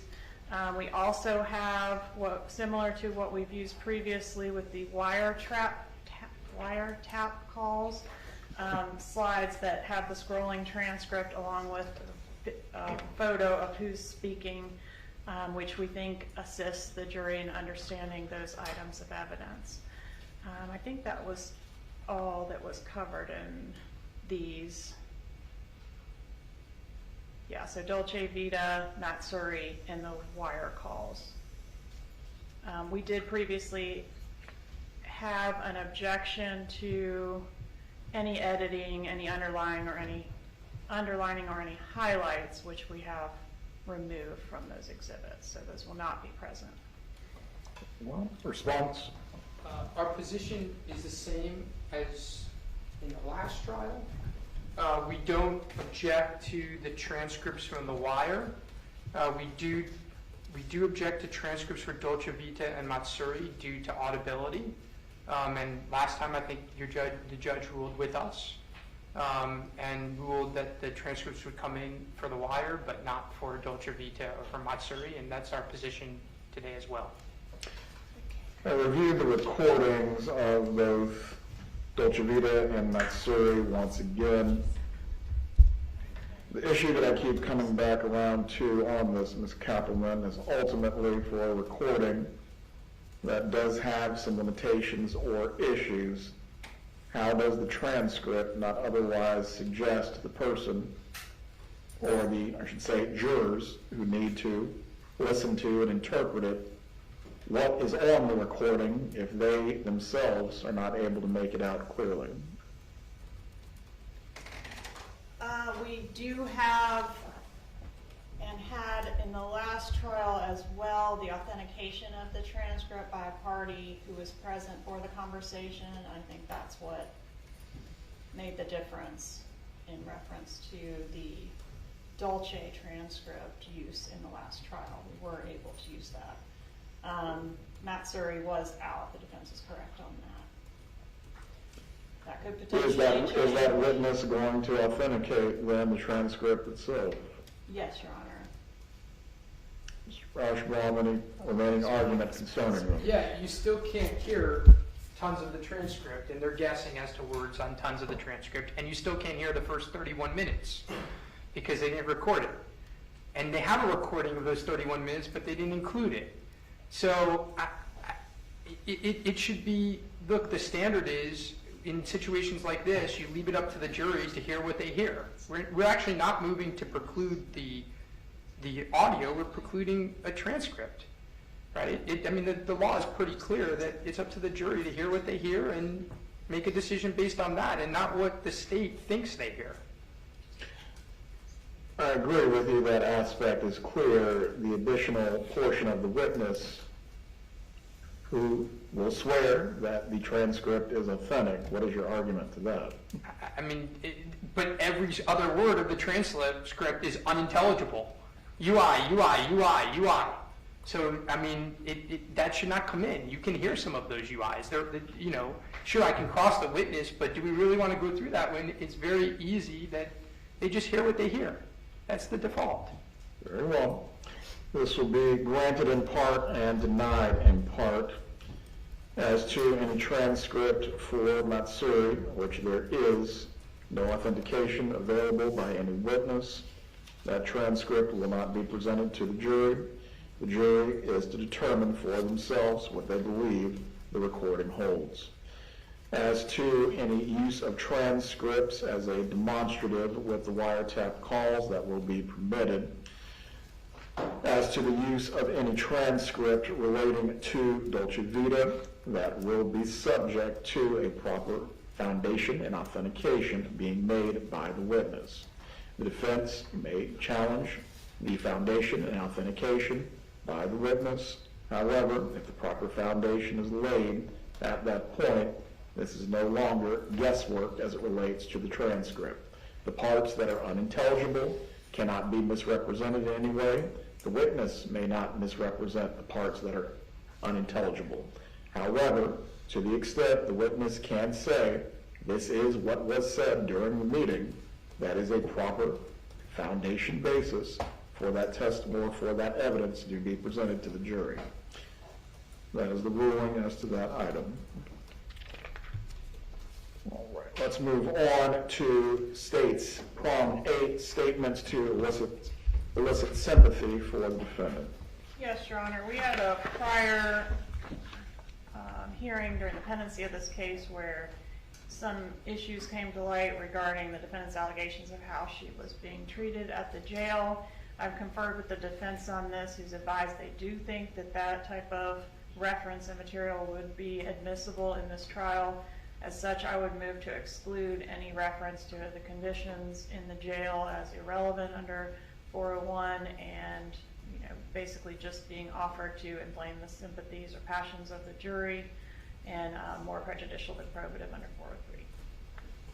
Right. What would this be offered for by the defense? I don't plan on offering it. It depends, though, what comes up at trial, right? So, including consciousness of guilt, because it goes into why someone might do what she did to avoid being in jail waiting a trial, right? So, again, I don't plan on doing it. We don't plan on doing it openly, and we would come to you before we did it, but I didn't want to agree to it because I don't know what's going to come up at trial, right? So it's certainly not going to be something we do without notifying the court first, and I don't expect to do it. Well, as an important proposition of law, jail sucks. However, why it would become relevant that jail sucks, that's really the question. Again, as I stand here today, we don't plan on doing it. But if we think it becomes relevant, we'll certainly bring it to the court's attention before we do anything like it. Very well. Prong 8 is going to be granted subject to any proper or relevant basis in which this evidence could be examined upon.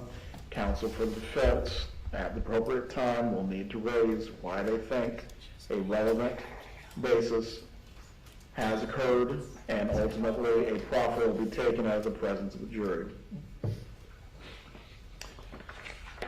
I think that takes us through everything for this morning, other than the other outstanding motion involving Sergeant Corbett.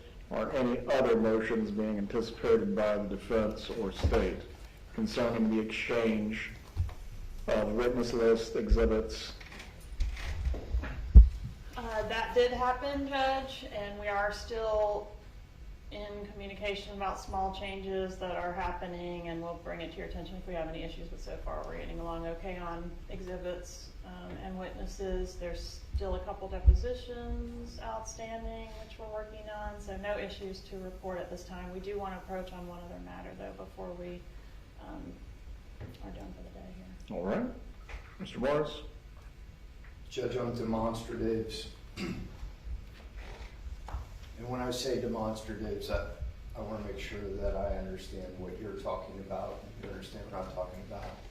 I've got some flow charts or timelines that I am constructing. They're not finished or complete yet, and importantly, I don't think they're going to be on Tuesday. I addressed that issue because that's the deadline that we've set. I addressed that issue with Ms. Kappelman yesterday. She indicated that she had similar timelines. We both agreed, with Your Honor's permission, that we're okay not being constrained by the deadline insofar as we share with one another prior to trial. That way, if there are any issues, we're able to discuss those. In other words, no surprises. So the first thing I ask is for your permission to let us manage ourselves, I guess, to a degree. I think that we're in a good position to do that, and what we're discussing as demonstratives are not contentious issues. They're not argumentative issues, I don't believe, on the timeline issues. Second issue is because discovery, because of the depositions, there have been a couple of things that have come up. We're working through those in terms of whether there would be additional motions in limine. And when we approach, you'll have a better understanding of it. But that's basically where we're at. Everybody's working, playing fine in the sandbox together, so to speak. Very well. I would just ask for a status update on September 6th when we have the next hearing as to Sergeant Corbett's testimony and his presentation. It's not that I do not trust you all, but as I've found in the course of my many years on the bench, everyone's saying all is fine until all is not fine. So it's not, sure. We'll discuss it on September 6th. Yes, sir. You may approach.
September 12th, make sure we're ready to lay off the station.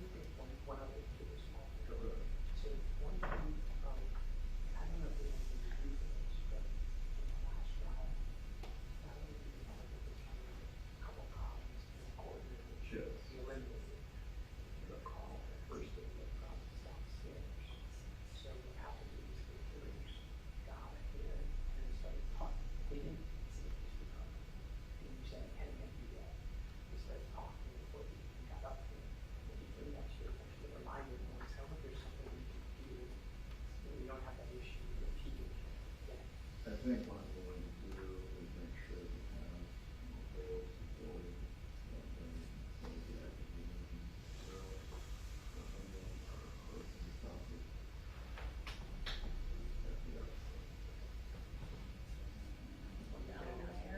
Oh, that too. But individual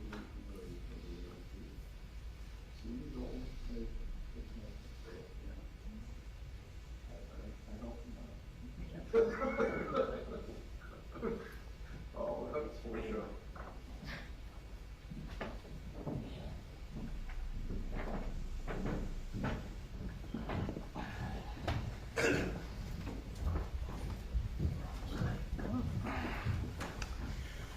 That brings us to a conclusion for this morning.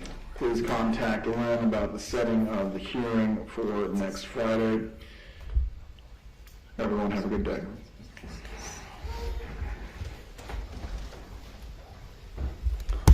I am turning off the Zoom at this point. Have a good day, everyone.